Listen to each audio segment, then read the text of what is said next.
Hey, what's up, everybody? Welcome back to News Dose. And one of the biggest mysteries for this generation really has been the relationship between PlayStation and Square Enix. Infamously, Sony locked down several high-profile exclusives, and this hasn't exactly gone well for Square Enix. Now, I think their work relationship is still probably perfectly fine, but they are absolutely out on PlayStation exclusives, and today they just gave us their biggest nod yet that Xbox is, in fact, in their future. Now, in my opinion, I think this is great news for gamers across the board, including actually Nintendo when the time is right, but we'll get into all of that here today and what exactly is happening. Now, speaking of Nintendo, we do actually have a pretty big story for them as well. Yesterday, I said they're out of control when it comes to emulation, and that kind of continues on today. If you like these type of videos, though, do make sure to hit that subscribe button. We are still in the journey to 100,000 subscribers, and only about 50% of my viewers are currently subscribed. So if you like these type of news updates, do make sure to hit those buttons below. But yeah, let's just go and get right into things, starting off with Hi-Fi Rush and its future. Of course, earlier this year, Microsoft surprisingly shut down one of their most praised studios, being Tango Gameworks. Now, personally, I think they made a mistake. I mean, I do understand that Tango isn't exactly a big money-making machine, which is probably how the bean counters within Microsoft looked at the situation. But in terms of Xbox's long-term growth, they really need all the games that they can get to earn favor with gamers. And Hi-Fi Rush, if anything else, was successful in that regard. You know, it was a critically acclaimed Game of the Year contender, and that's exactly how Krafton looks at the situation. Here recently, they even mentioned that's one of the reasons they acquired Tango and Hi-Fi Rush. It's not about the money, but sometimes you really just need these high-quality games to boost your reputation. And that can help out with some of their other releases. In fact, we can even look at Ubisoft as an example in what's happening to them. You know, it's kind of the exact opposite. Gamers don't trust them, and their reputation has gotten to the point where we don't expect a lot from them, and we no longer want to buy their games at launch.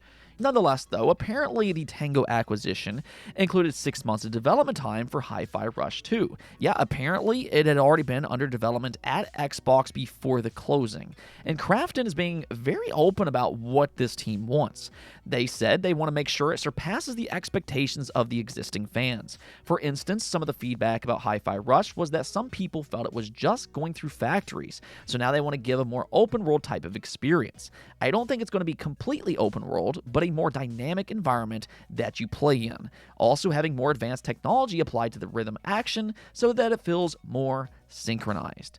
So, I mean, if anything else here, seems like Hi-Fi Rush 2 is rolling right along, and, you know, for me, I couldn't be any more thrilled about that. I thought the first game was amazing, and I'm very much looking forward to its sequel. Now, we also got an update for Sea of Stars. This was a very successful JRPG from last year, and a lot of people actually consider it to be among the very best within the genre. So I'm happy to say that its new free DLC will launch on November 12th, and this is actually a significant update. You might not think about cooperative games when you talk about JRPGs, but they are going to add local co-op, which I think could actually surprisingly be interesting for this game, just because of how the combat works. And I think that could be a fun component with a cooperative partner. This update, though, also includes Combat 2.0, difficulty presets, new bonus cinematics, and also some quality of life improvements. Again, all of this will be out on November 12th for a grand total of $0. I mean, when it's free, you know, you just gotta love it. And speaking of good deals, Xbox Game Pass is really the gift that always likes to give, and for the first wave of October, this will include MLB The Show 24, Open Roads, Sifu, Mad Streets, and Inscription. Now, one interesting thing about this lineup, though, is how they're announcing it. And what I mean by that is that if you look below each game, you'll notice that some games say standard, which means that they were already available for other tiers. This is because of their new update from last month that nerfed the Xbox Game Pass catalog for their newly designed standard tier. Though, to be fair here, this does include online multiplayer. I'll kind of let you be the judge on if you think that's a fair trade-off. Let me hear it in the comments below, but I do think the most interesting inclusion for this specific lineup is Sifu. Sifu is a heavily praised beat-em-up brawler that can offer a rewarding challenge if you want to go in that direction. It released on PlayStation a few years back, but it's finally available on Xbox, which now includes Xbox Game Pass. So, I mean, if you haven't already tried this one out, now seems like a good time to jump in. Overall, though, I don't really think that this is their best lineup, But, this is kind of the calm before the storm. They do have Black Ops 6 for later this month. That's going to be their big time release. We'll kind of see how that impacts Xbox Game Pass. Then next month, they have Stalker 2. And then in December, they have Indiana Jones to close out the year. So if you're subscribed to Game Pass, I'd still say that there's plenty to look forward to in 2024.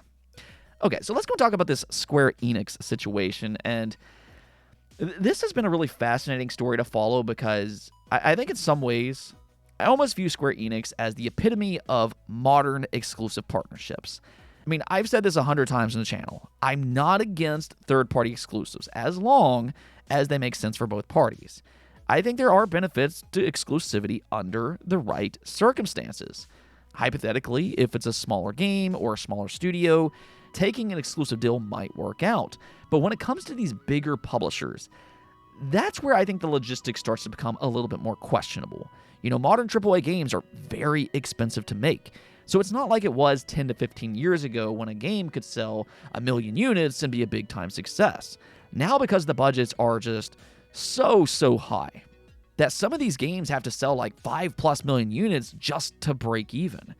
To me, that doesn't sound sustainable at all. But that's really where the game industry is. And Final Fantasy is a part of that equation. This is a very expensive game to make. So one of the best things that you can do for these type of games to offset some of their risk is to support as many platforms as you possibly can. That's why we're starting to see Xbox and PlayStation support PC, because they need that extra money. But yeah, for these third-party publishers, PC, Xbox, Nintendo, PlayStation, the Ouya if you can, you really just want to reach as many gamers as you possibly can, which is exactly why it's always been surprising that Square Enix took this exclusive deal with PlayStation. They were coming off of Final Fantasy 15, which was very successful as a multi-platform release. It's still their fastest-selling game in the franchise, and that wasn't even including a day one PC release, so they still could even top that. But since going exclusive, they've not had that same amount of success. In fact, both 16 and Rebirth didn't meet internal expectations, and because of that, it seems like Square Enix has finally realized that yes, this was a bad deal for them. It's been great for PlayStation. Why not? They're only trying to sell their hardware so they can sell more of their own games. But it hasn't paid off for Square Enix. And that's exactly why they've since publicly committed to this fully multi-platform approach. But one thing that I've noticed online is that despite these public comments from Square Enix, there's still a lot of gamers that question whether or not the Final Fantasy VII remakes and Final Fantasy XVI will make their way over to platforms like Xbox. Well, the good news here is that Square Enix has once again confirmed their desire for an Xbox port, or at least when it comes to Final Fantasy XVI.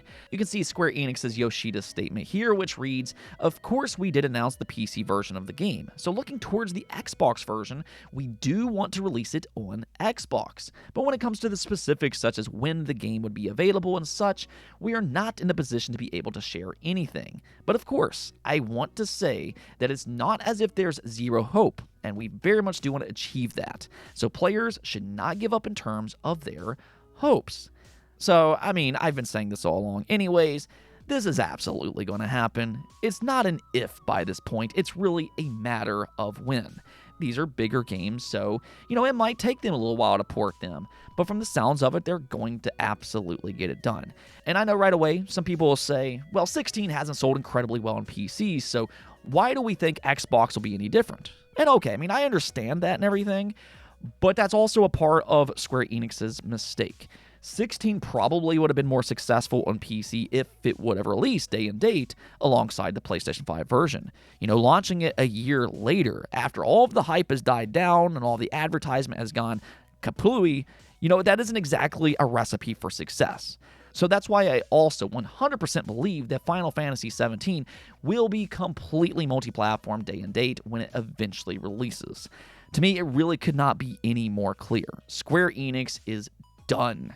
D-O-N-E, done with their exclusive PlayStation relationship. And 16 and 07 remakes will eventually be available everywhere they possibly can. Now, one last thing before we go, Nintendo continues to hammer down on the emulation community. Earlier this year, they shut down Yuzu, which was the most popular Switch emulator at the time. Now, I personally believe that the Yuzu team made a lot of mistakes that resulted in their downfall, but now Ryujinx, the second most popular Switch emulator, is also shutting down. This has since been the go-to Switch emulator, but just like that, it's gone the way of Yuzu. Now, you can see the announcement here, which says, yesterday, GDK Chan was contacted by Nintendo and offered an agreement to stop working on the project, remove the organization and all related assets he's in control of. While awaiting confirmation on whether he would take this agreement, the organization has been removed, so I think it's safe to say what the outcome is. Rather than leave you with only panic and speculation, I decided to write this short message to give some closure.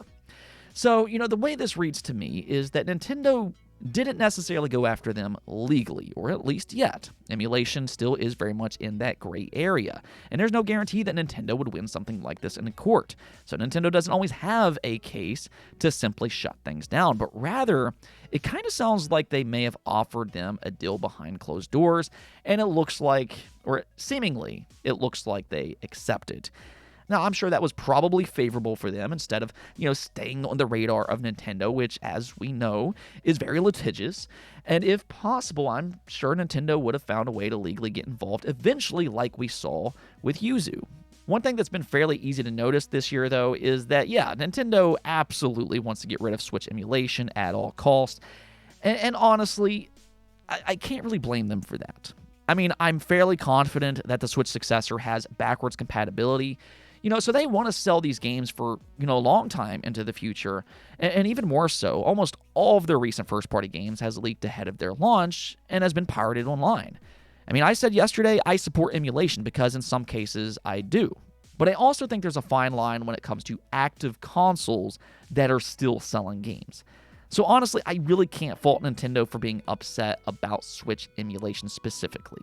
Let me know what you all think about this, though. If you disagree with me, let me know in the comments below and give me your reason as to why. With that said, though, that's going to be it for this episode. But as always, hit that subscribe button and peace out.